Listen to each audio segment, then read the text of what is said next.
දවසක් අපේ නමින් වෙන්ව එන්න අනේ දුරක්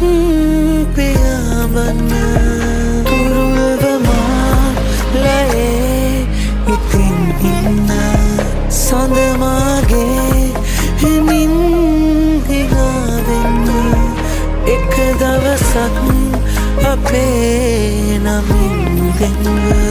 එන්න අනේ දුරක් පියාඹන්න